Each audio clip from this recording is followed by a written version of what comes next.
Hi friends, இன்றைக்கி நம்ம இந்திய தேசிய இயக்கத்தில் நேரு அறிக்கை பற்றி பார்க்க போகிறோம். இந்த நேரு அறிக்கைங்கிறது 1927 சைமன், அதாவது சைமன் குழு இந்தியா வந்துச்சு. கோபாக் சைமன் முழக்கத்துக்கு நடுவில் பல கட்ட பிரச்சனைக்கு அடுத்து பார்த்தீங்கன்னா இங்கிலாந்தினுடைய வெளியுறவுத்துறை செயலாளர் வந்து பார்த்தீங்கன்னா பிர்ஹன்ஹெட் பிரபு அப்போதே இருந்தார். அந்த பிர்ஹன்ஹெட் பிரபுங்கிறவர், நீங்கள் இந்தியர்கள் உங்களால் வந்து பார்த்தீங்கன்னா உங்கள் நாட்டுக்குள்ளே உள்ள மக்கள் அனைவரும் ஏற்றுக்கொள்ளத்தக்க ஒரு அரசியலமைப்பை உருவாக்க முடியுமாங்கிற ஒரு சவாலை வந்து பார்த்தீங்க அப்படின்னா இந்திய தலைவர்களுக்கு விடுத்தார். ஏன்னா இந்தியாவில் பல மதங்களின், பல இனங்களின், பல ஜாதிகளின் ஒரு கூட்டமைப்பாக நம்ம இந்தியர்கள் இருக்காங்க, சரிங்களா?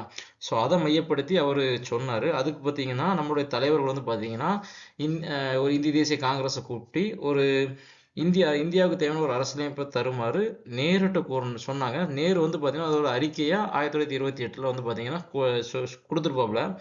ஸோ இந்த சவாலை ஏற்று 8 பேர் கொண்ட குழுவை காங்கிரஸ் அமைச்சு மோதிலால் நேரு அந்த அறிக்கையை சமர்ப்பிச்சார். ஸோ இதுதான் பார்த்தீங்கன்னா நேரு அறிக்கையாக பார்க்கப்படுகிறது. இது வந்து பார்த்தீங்கன்னா போட்டித் தேர்வுக்கு அடிக்கடி இந்த கொஷின்ஸ் கேட்குறாங்க. ஸோ பார்த்து வச்சுக்கோங்க நண்பர்களே. நன்றி.